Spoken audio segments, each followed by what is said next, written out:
yap.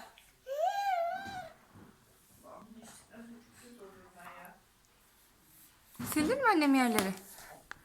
Aferin benim kızıma. Aferin benim kızıma. Sil annem yerleri sen. Sen sil annem yerleri hadi. Sil annem hadi. Aferin benim kızım. Ha, kalkamadın. Kalkamadın mı?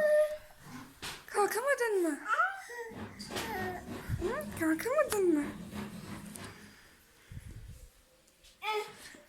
Sil kızım yere.